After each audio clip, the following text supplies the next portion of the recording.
Friday morning. Let's say some hellos, shall we? Hello, Helen, 74, South Africa. Hope you're well. Jenny Matthews, Jen's Market, The Furious Time Lord Cyberman Adventures. Cracking name. Sue Wood, Margaret O'Brien, Julie Hart, Alison Fisher. Friday the 13th. Yabba Dabba Doo. Sony Me, Sally O'Sullivan, Brenda McGee, Sonia Donovan, Ellen, Julianne, Sue Wood, Jenny Matthews, Julie Hart, Sarah Johnston, Ellen, Sonia Donovan, I think I've said that before, Margaret O'Brien, Emma Does Life, OXX. What does O mean when you do an XX? You know when people go XXO, XX, what does O mean? Hi, Tracy Gates, Dawn Bolvin, Jen Legs. What does the O mean? Hello, James Moran, Michelle Chandler. I've just got a notification that I'm live. O means hugs, je regarde le films. Je regarde le films. Every time I say your name, I feel like I'm charging through the French countryside. It means, what does someone else say it means? It means kisses and hugs, Shelley Silver. Oh, I'm going to start using it. The Plymouth shooting was outside my house. Oh, Becky Hicks, was it? Never been so scared in my life. Yeah, we're going to talk about that in a moment. We're going to talk about what we do know, what we don't know, and all that sort of stuff. But what was your sense of things down there, Becky? It must have been very frightening, very frightening. Clean your lenses, says Creepy Clown. They are clean. I've just cleaned them. Creepy Clown. Don't like the name Creepy Clown, it's a bit creepy. Michelle Sheridan, good morning. Ellen Jane, Kim Long, Olivia Pearl's World, Karen Busby, Michelle Chandler, Gillian Barras, Tracy Blackley, Carla Aegis, Elliot Gonzalez, Josie Borlase. It was my birthday yesterday and would love a shout out. 27 yesterday, I'm very lucky to have a second chance at life after almost losing my fight in December. Josie Borlase, happy belated birthday. I won't sing on my own because it's just a diabolical experience. Creepy Clown. That's all right, it's all right. It's just, I have a clown phobia. I think we all have a clown phobia in this house. So a creepy clown is just like, So how are we? Oh, Jessica Frost, is it your birthday today? Happy birthday to Jessica Frost. I'm afraid I won't be singing today, but Jessica Frost. Hey Zoe, you're right, my darling. Joe McKenna, Ryan Kemp. Oh, there's lots of you here. Guys, it was desperately sad. We were desperately sad to hear this breaking news regarding the Plymouth shooting last night. I don't know why. It was one of those things. Oh, here we go, Becky Hicks. It was terrifying. 5 killed, including a young girl, 2 in hospital, and the gunman killed himself.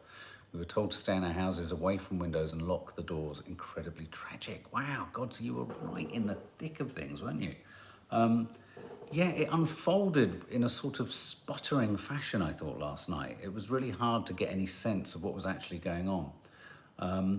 And so, yeah, the suspected gunman, they believe, has shot himself. There's also a belief that he was from America, that he'd moved here quite a while ago. What we know, 2 women and 3 men have died at the scene, while 1 woman died later. One of the male victims is suspected to be the shooter. Tragically, I mean, it's all tragically, but also a child under the age of 10 was also killed. Police have confirmed the shooting is not terror related. I mean, what they mean by that, and I noticed a lot of people saying things like, well, of course it's terror because it's terrorizing. But what they mean by that is that it's not an organized attack by a faction of some form around the world. That doesn't mean it wasn't terrifying and terrorizing, absolutely. Officers have appealed to the public not to speculate or share images of the incident online or elsewhere. And there was a lot of criticism. I think on Twitter there was footage of, sadly, some of the victims lying on the floor. You know, on the one hand, it's a weird one, that, because I think sometimes, I mean, think of many instances where, unless they'd, you know, unless they'd filmed the event. I'm thinking of like LA, I'm thinking of Floyd. You know, if you hadn't filmed it, you wouldn't have picked up what was going on. And by filming it, you're not necessarily about to post it, but when you post it, that's unforgivable, I think. I think you're just simply posting it to, well, why are you posting it? Do you know what I mean? But I think you can't necessarily criticise people from within their home shooting it, because there might be critical evidence that they get. Janet Sharp, very good point. Feels like we are talking about the USA, not Britain. Such a shame. RIP and condolences to all the families. Yeah, I mean, it does remind us of things like Hungerford and things like that. So you're right, this is very unusual. This is a very unusual thing to happen in this country. It's incredibly rare. An eyewitness, named only as Sharon, said, firstly, there was shouting followed by gunshots, 3, possibly 4 to begin with. This was when the shooter kicked in the door of a house and randomly started shooting.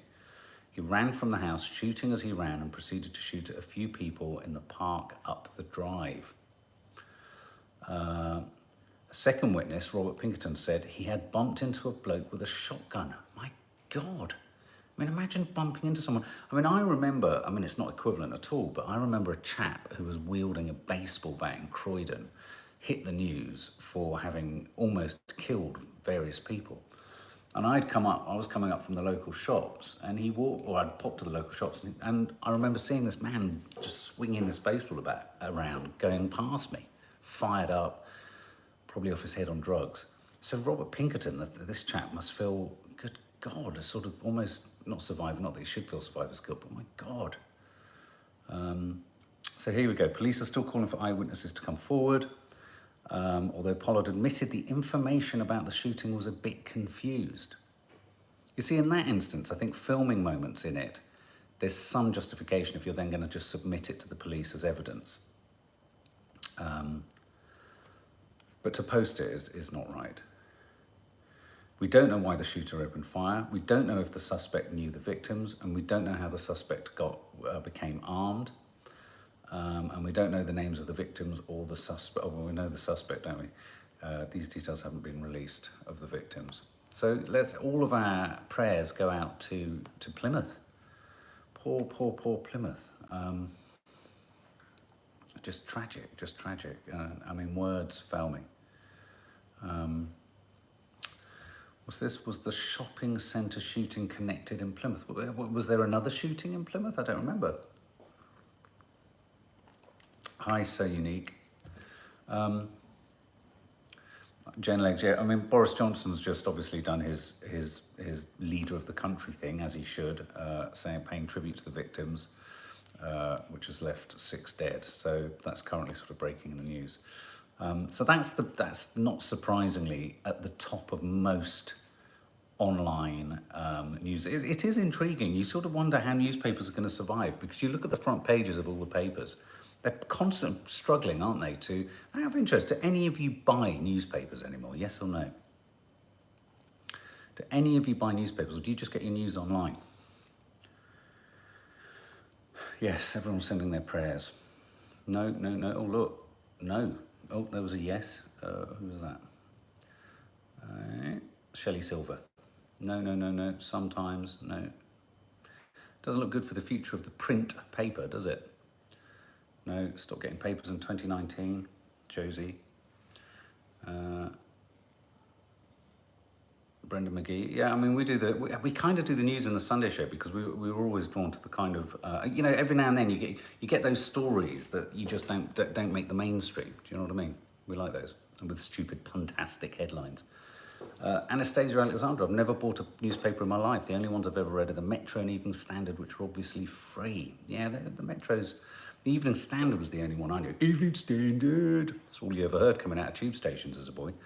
But it's funny, isn't it? Families were kind of identified by the paper they read. My granddad read the Telegraph and the Express. But of course, the Telegraph is also called the Torygraph, because of its being right-wing. The Times, you know, and then obviously the Sun had a particularly bad reputation for a while, and still does, in terms of its treatment of Liverpudlians. We recognise that, and obviously it's owned by Rupert Murdoch. Josie Borlace, I find newspapers very expensive now, so easier and cheaper to get news online. Though they have lots of ways to not allow you to you've got to subscribe if you want to do the Times online, or Apple News and all that kind of stuff. Other big stories in the news today. Britney Spears. What do you think of that, guys? Britney Spears, I mean, obviously she hasn't got out of her conservatorship. Can you comment on what's happening on Afghanistan? Yeah, absolutely. I was going to put Taliban in the title, but we will talk about that. What do you think? Good, but she isn't free yet, John Dobbins. That's absolutely right. I mean, she's still in the conservatorship. And one part of the news that kind of snagged me a bit is the fact that her father, I think, relinquished the conservatorship in 2019, didn't he, to hand it over? So could this be a gesture to simply, diminish the stories, and then will he sort of sidle back in?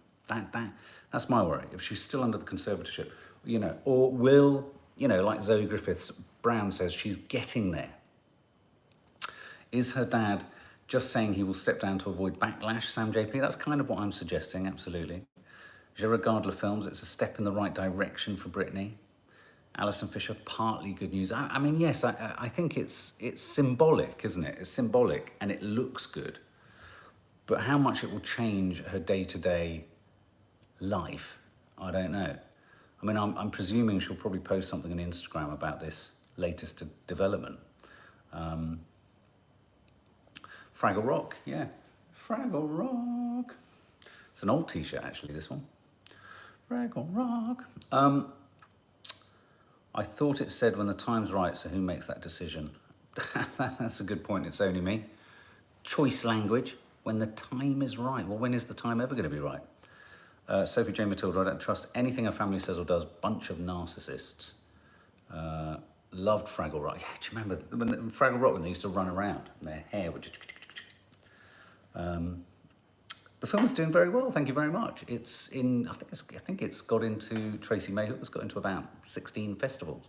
The reason we can't publicise it is because they have to have premiere status for some of the festivals to be eligible.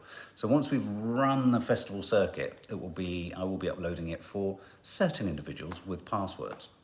Deborah Holdsworth, I love the dog. And by the way, Oscar's won 5 acting awards. 5. And nominated for lots more. So that's good.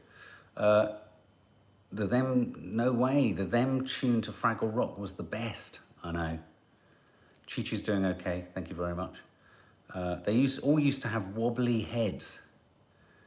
So Britney, that's good news. Una Stubbs. Who remembers Wurzel Gummidge? Now, for anyone in America, Una Stubbs, is it Una or Una? Una? I always called her Una Stubbs. I went to school with her son, actually. Very lovely boy, and she was always at the school picking him up. She was such a major part of our childhood, wasn't she? Aunt Sally, absolutely, Aunt Sally and Wurzel Gummidge. Cup of tea and a slice of cake. Was that him? Cup of tea and a slice of cake, was that him? Can I just say, though, yeah, Landlady and Sherlock, did anyone else get really creeped out when he used to take his heads off? That really, really stuck with me. Really, give us a clue. With Lionel Blair and Una Stubbs. That was so innocent, wasn't it? It was a sort of innocent days of just getting up and doing charades. It was creepy, wasn't it? Wurzel terrified me. Amanda Baker, Wurzel was weird. Somewhere, the Crow Man was freaky and frightening, wasn't he? Till Death Us Do Part. That was kind of slightly before my time. I don't really remember that. It did have a scariness about it, Laura. Loved the original Wurzel. Yeah, they redid Wurzel Gummidge, didn't they, with Mackenzie Crook. To be honest with you, we watched that. Was that over last Christmas? We quite liked it. I quite liked it. You're drinking Nadia's coffee, am I? Ha ha, it's Nadia's Nadia's cup. It was a load, Jen Legs. The film Summer Holiday. Summer Holiday. Again, a little bit before my time. KJ, yes, Mark, disturbed me too. Michelle Main, I'm sure your house does feel so strange with no gizmo. Again, sending you so much love and hugs. That must just be so strange. Janet Sharp, both composers, Una's sons. Una Stubbs. John Pertwee was great. It's that, there's no two ways about it. It's that strange sort of sliding off the conveyor belt of life, isn't it? Everything just keeps inexorably moving. If you saw my my Instagram post yesterday, it wasn't, I think I tried to stress the point that I think a number of people commenting thought it was a sort of mental health crisis. Not at all. It was just sharing a sort of numb, I think me and Nadia have talked about it on Coffee Moaning, just a numb, dull, numb awareness that it's quite apparent we're not going to learn very much from what we've gone through, and we're going to have selective amnesia, and we're going to keep on drifting. So when, for me, it's weird when people, familiar household names die. I find them really sort of quite sad markers of things just moving on. Thank you, Tracy, about Kiki's painting. Thank you. You should see her illustrations now. They're phenomenal. If ever there was someone who's going to become a graphic novelist, there's the person, I tell you. Alison Barber, couldn't agree more. She was also a talented artist, Dixon Summit. Dance your cares away, worries for another day down at Fraggle Rock. Yeah, that's what I like about the Fraggles. I feel Fraggles are very Friday. Friday Fraggles. I'm going to call it Fraggle Friday. How about that? Fraggle Friday. I used to work in a harvester years ago, says Jackie Vellino, and Wurzel and Aunt Sally were in the corner. That must have been a bit creepy. I mean, I found her a bit creepy in it as well. What was she? Was she a mannequin? I can't remember. Was she a mannequin in a shop? I think so. Ben Ashley Singer, The Doozers. Don't know John Dommins. I don't know if she was in Benidorm. Maybe again, I've never watched Benidorm. So that's the sad news of Una Stubbs dying at the age of 84. I hate seeing all these actors go. Really sad. Now, we discussed with you the Marble Arch Mound, didn't we? Just ask you, was the Marble Arch Mound a waste of money at £2 million to build? I mean, this is a London, for anyone who's abroad or anyone who doesn't know, this is a London landmark that's been constructed by Westminster Council. It cost £2 million or just over to construct. It's a fake piece of land with grass on it, and the plan was you paid money, £4.50 to £8, to climb to the top and see scintillating, sensational views of London and feel an artificial sense of, I guess, what was that? In the Midnight Garden? No, the Teletubbies. So, I think it was aiming to be almost like a Teletubbies mound, where you went to the top and you could, if I went there, I'd be thinking, it's Hobbiton. Talk about that in a bit. So waste of money at £2.5 million, right? Well, the deputy leader of the council has resigned because the costs have now spiraled to £6 million. So it's now cost £6 million to create a mound that you can't see any views across London because all of the trees in Hyde Park, it's summer and they're leafy. Most, if not all, of the turf that's been put on it has gone brown. The trees are struggling to take root. It's an absolute joke. Organisers had hoped the mound would attract 200,000 ticket holders. And at the moment, they're letting people go up for free. So someone has fallen on their sword. Why not give it to the nurses, Claire Regan? I know. I mean, the terrible, sad fact of the matter is, in this day and age, 6 million won't go very far, will it? Sam JP, interesting fact on the Teletubbies. And it is a bit of a Teletubby place up there. Did you know the Teletubby suits were something like 8 feet tall? If you can find a photo of it online, it's terrifying. I seem to remember that, wasn't there a story of some of the Teletubbies getting up to all sorts of sauciness? I mean, the actors, the inhabitants of the Teletubby outfits. Brenda McGee, not tasteful spending that money. No, absolutely, Brenda McGee. It is taxpayers' money. Emma Carter, I watched Free Guy, or maybe it's council tax money. Emma Carter, I watched Free Guy on Wednesday and it's brilliant. You're getting in there with all your movies, aren't you? We're hoping to see Free Guy over the weekend. And a movie called Censor, Censor. Pauline Mulvey, someone's ego has collapsed. Yep, absolutely. I vaguely knew the original La La. Mad as a box of frogs, says someone somewhere. I mean, I can't even share what I've heard. It's just outrageous. You just wouldn't expect it of a Teletubby. Now, there's another story. I asked in the top. Jane Bentley cut me off. I had to reload the app. Oh, okay. These things happen. We sometimes get cut off. Amazon to move production of Lord of the Rings to the UK. Now, whatever you think of the Lord of the Rings, I wanted to ask you, what were your favourite books as kids? When you were kids, what were your favourite books? Do you have a favourite book? Because I loved The Hobbit and Lord of the Rings. I loved anything fantasy orientated. I loved it because I just loved the total escape. The Hobbit, Alison Barber, here we go. Harry Potter, John Dobbins. Narnia, I remember The Lion, the Witch and the Wardrobe. The series of those books kind of diminished, didn't it? The famous five, that was one of Nadia's favourites. The Railway Children, Clodagh. John Dobbins, Dahl, yeah, he had a sense of horror, didn't he? The Magic Faraway Tree. Amanda Baker and Della Nixon. Stick of the Dump, Emma Carter. I remember that one. Does anyone remember Fungus the Bogeyman? Fungus the Bogeyman. Peter and Jane books. Do you remember the Ladybird? Were they the Ladybird books? I used to love the Ladybird books. Does anyone remember the Rumpelstiltskin one? Oh my God, if there's an original copy of that somewhere, I'd love to see it, because there was one particular photo of Rumpelstiltskin when he slammed his foot through the wooden floor because he was cross. They really stuck with you.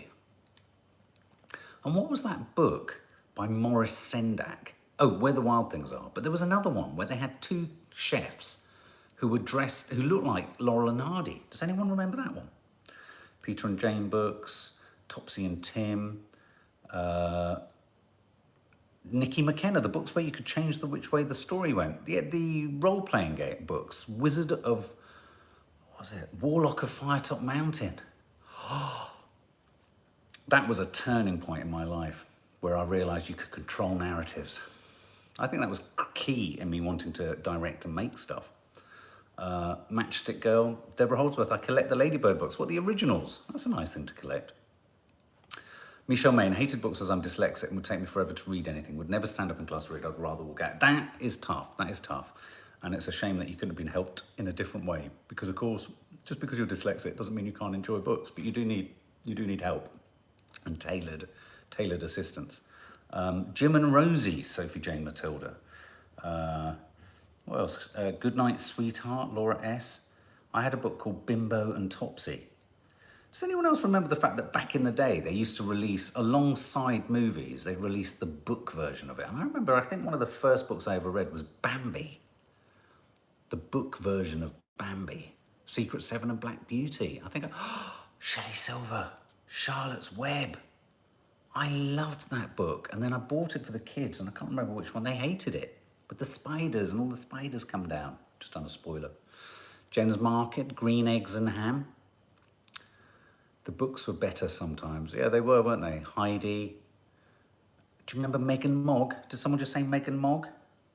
Yeah, Meg Mog and the Owl, Helen Ellis. The Worst Witch. The Twits, Kim Lakides. Me and Nadia look like the Twits in that photo on my Instagram. Chicken Licking, Helen Groves. I remember having a copy of that with it. It was really brightly drawn. Stick of the Dump. Fungus the Bogeyman. Hi, Leo.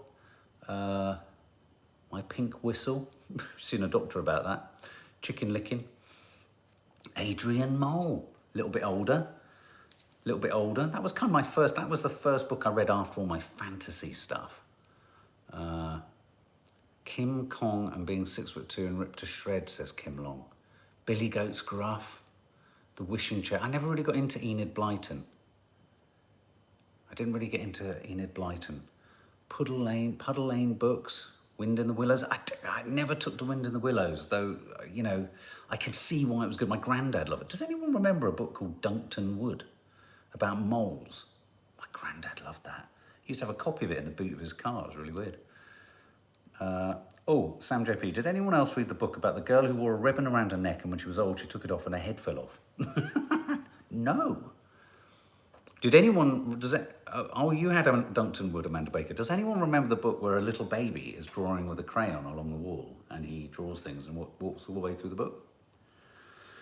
Do you remember that? Animals of Farthing Wood came along. Oh, this is a productive, this is making me feel, our girls really love things like Lemony Snicket, Spiderwick Chronicles.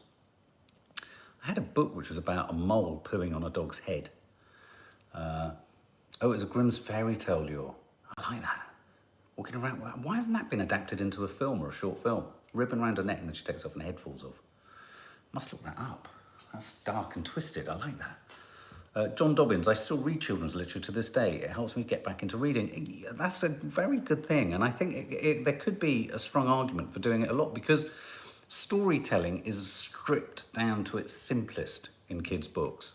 So often when you're studying the structures of storytelling, which you do when you're studying film and English literature, you often go back to fairy tales and children's stories to see how stories are threaded together. Mr. Men books. How could we have forgotten those gen legs? Roger Hargreaves. What about that? The Never-Ending Story, Jane Donnelly.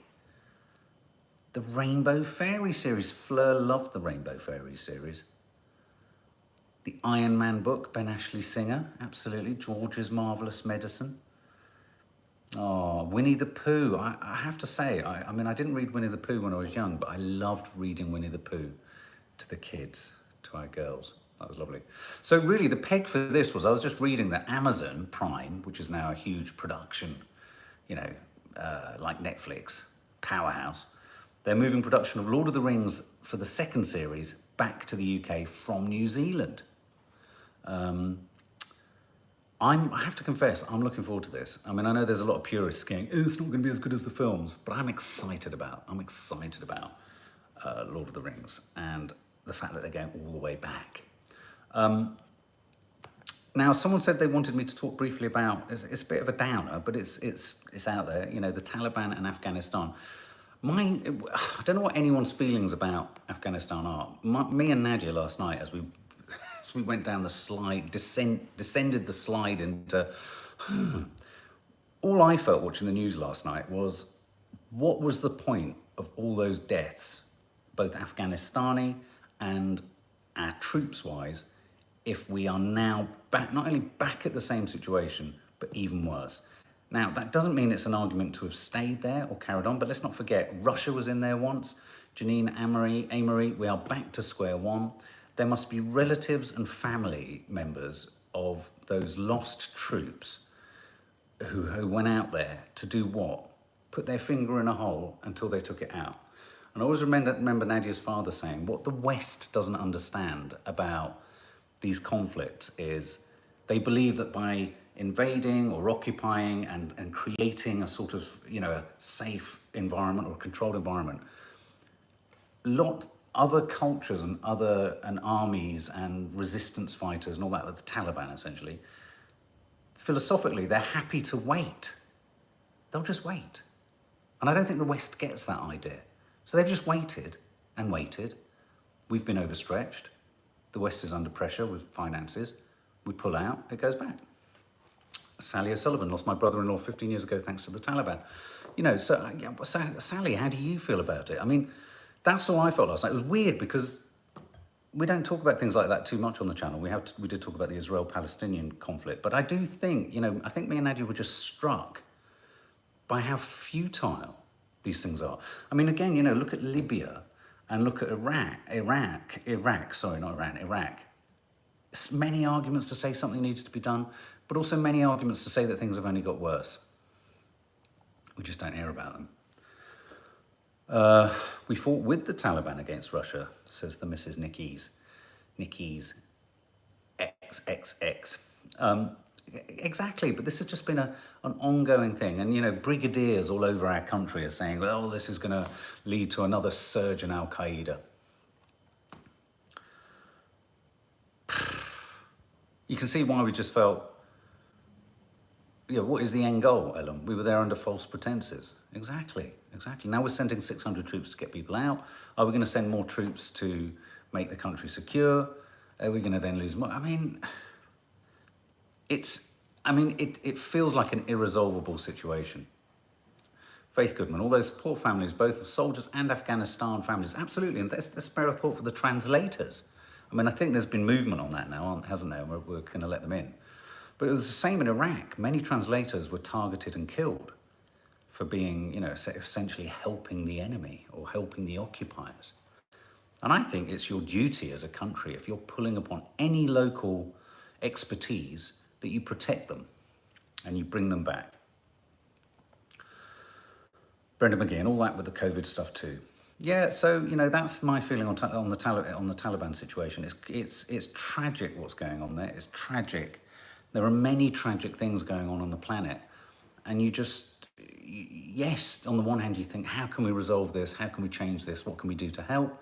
And then on the other you think, well, is what we've done in any way meaningful? It's just delayed the inevitable, hasn't it? It's a bit depressing. And another story, or a couple of stories that shocked me actually, and again, this is to do with shootings. In America, did you know there's a real thing? I can't remember what the statistics are, because we were and are in the process of researching a documentary on this. Toddlers and young children who accidentally shoot people, often their family members, with guns that are in the house or in the car. And this morning, a story broke that a toddler who stumbled upon a loaded gun accidentally shot and killed his mother, who was on a Zoom call. On Wednesday, Shamaya was on a work-related Zoom call when another member in the call noticed it appeared she needed help. Mrs. Lynn's colleagues said they saw the toddler behind her and heard a noise.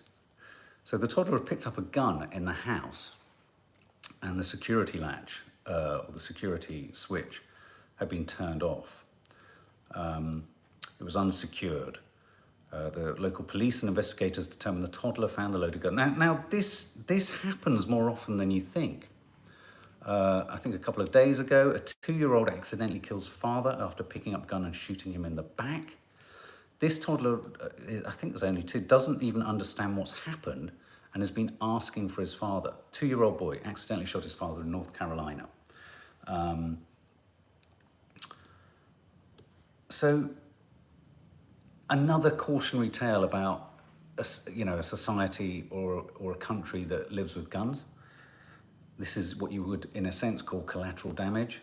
How do the kids get the guns in the first place? Because they're so freely available. I remember a story years ago, or a while back, which led us to look into this as a topic. Obviously, it's very hard to talk to the families because they're so traumatized, and in some ways, probably not ashamed, but for a family that has guns, this provides a really difficult thing to get your head around, doesn't it? Because these are just guns that are in the family, and it might be like, you leave your mobile phone lying around, and perhaps you haven't put your secure code in, and suddenly someone can get onto your phone.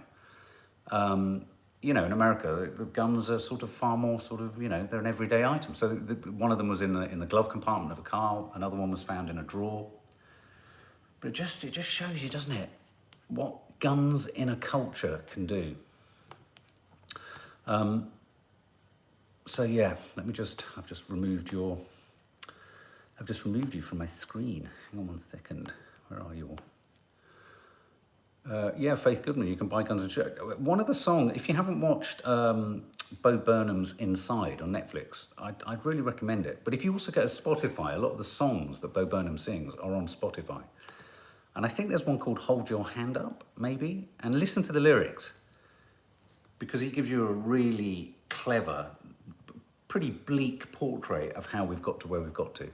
So I'm trying to stay positive, though it's very hard at the moment. And I think it's all right to say it's very hard to stay positive sometimes. I think looking at the world, it feels like a very fractured, fragmented place.